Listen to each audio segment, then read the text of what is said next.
America is in full-blown depression, total economic collapse here. We're facing an unprecedented crisis. We are going to pay a heavy price, not for the disease, but for the government's financial and economical cure. There is falling confidence in the US. The US dollar is based purely on confidence. Money can be printed. Wealth cannot.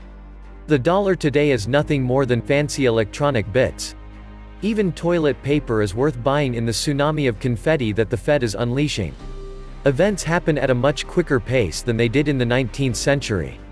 The US dollar will certainly decline faster than the British pound.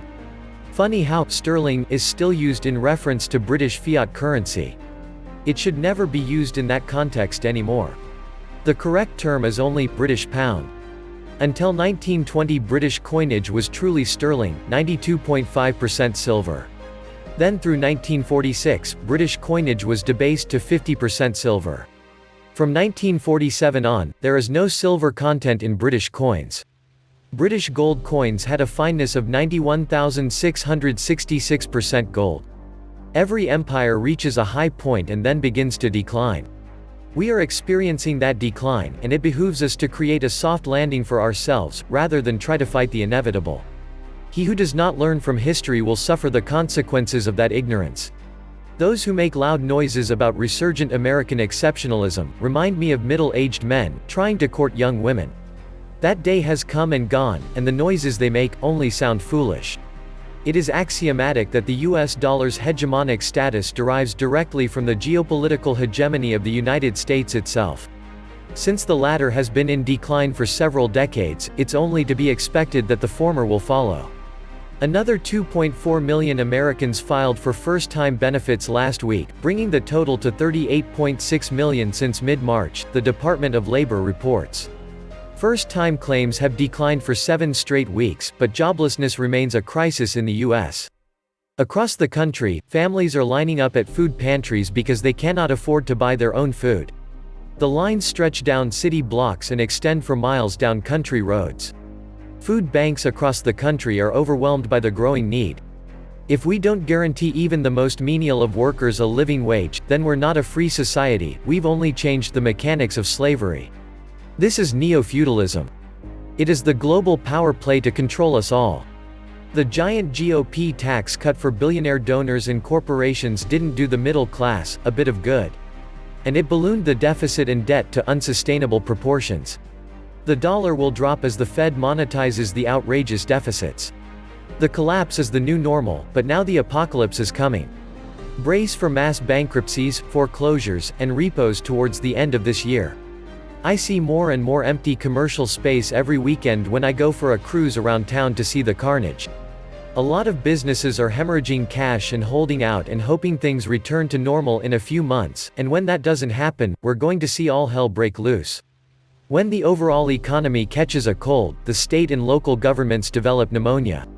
State and local governments obviously have been hard hit by the COVID-19 economic crisis.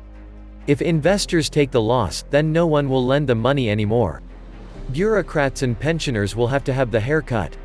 We have to give investors money, or bureaucrats will suffer. If it's good enough for the millions of Americans put there because of health care costs, why should investors be exempt from bankruptcy? Why should the people and taxpayers of America be bailing out poorly run states, like Illinois, for example, and cities?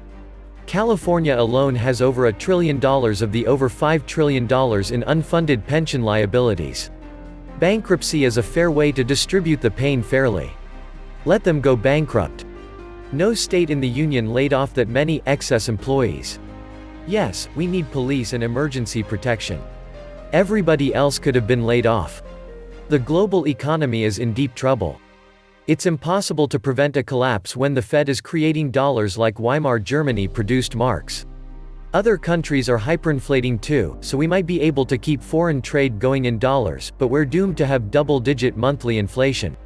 As soon as the Fed's fake money printing, backed by nothing, overwhelms the Treasury's real money, backed by taxation, it is game over. Notice companies that have huge cash positions park them in real money, not fake money.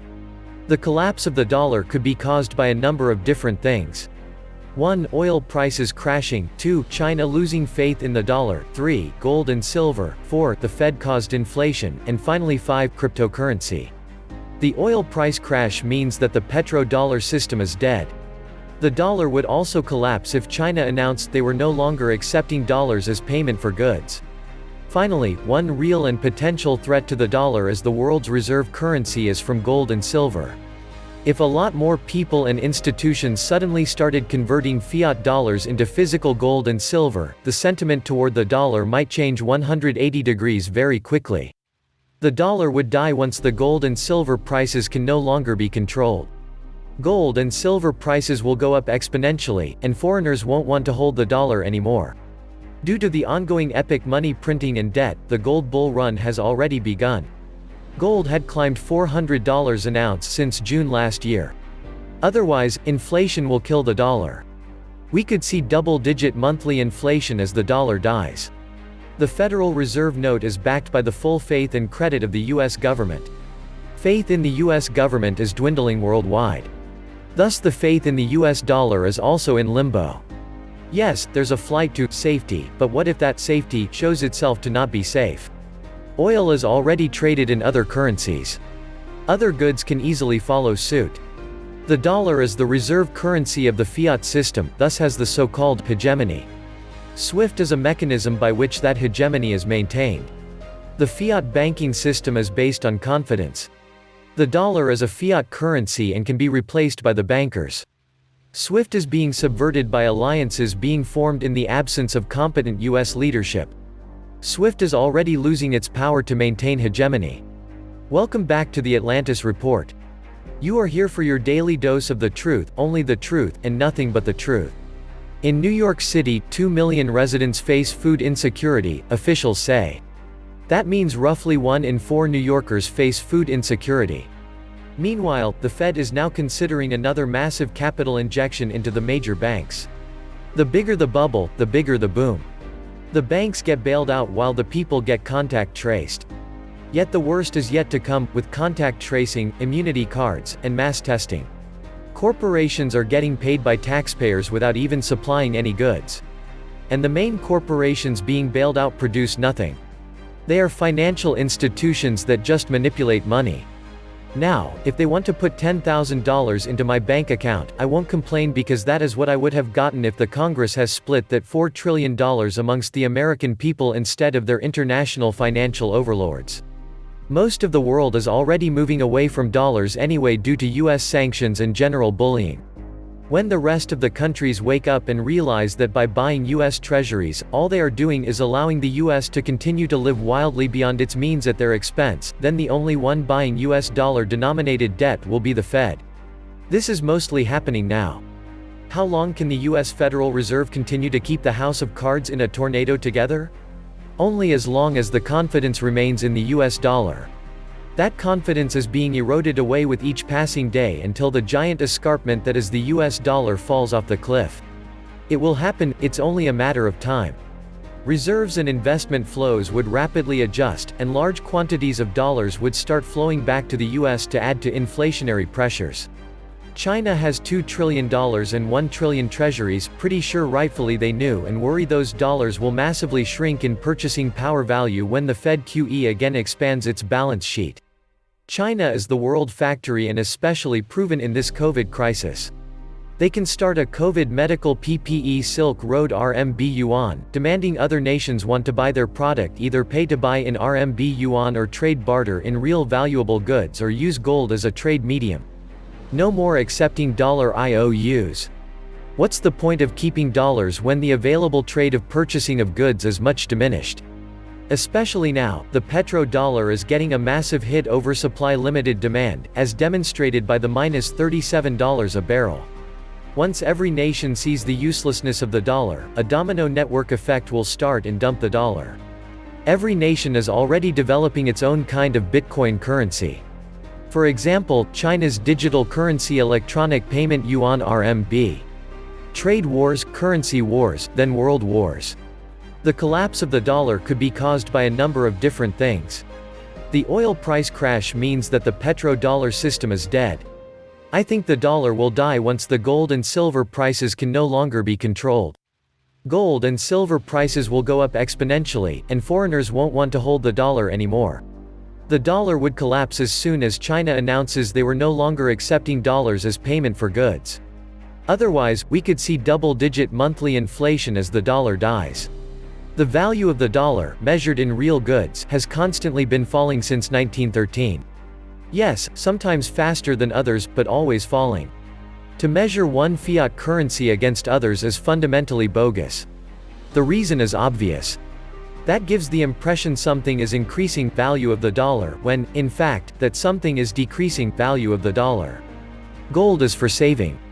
Fiat currencies are for buying. Gresham's law applies. The game is keeping the dollar as the premier and indispensable world currency.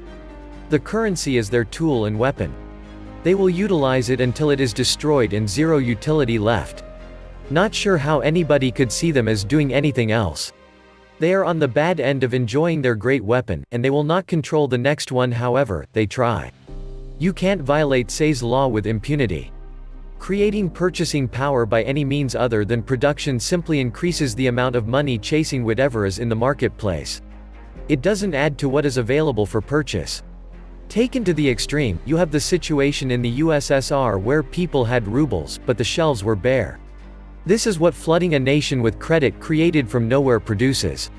Under fiat money, money was debt, so debt was wealth. People forgot that an IOU is nothing until it's paid back. We now have a world drowning in wealth that is nothing but IOUs that depends on all other IOUs performing, when mathematically we long ago passed the point where this was true. All that wealth is an illusion. So is training people to forget that it's not about money in hand, it's about the product available for purchase. If full faith and confidence of the US dollar, or any other fiat currency in the world for that matter, does collapse, what's left to serve as money?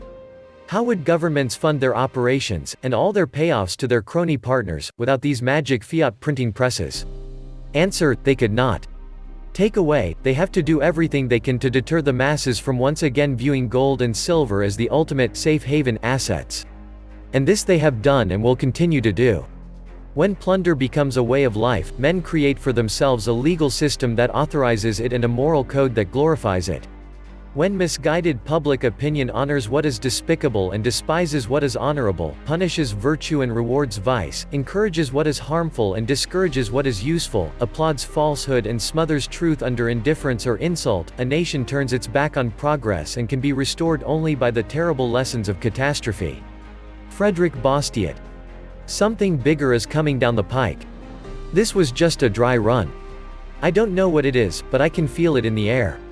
Some draconian laws in the United States are going to take place soon.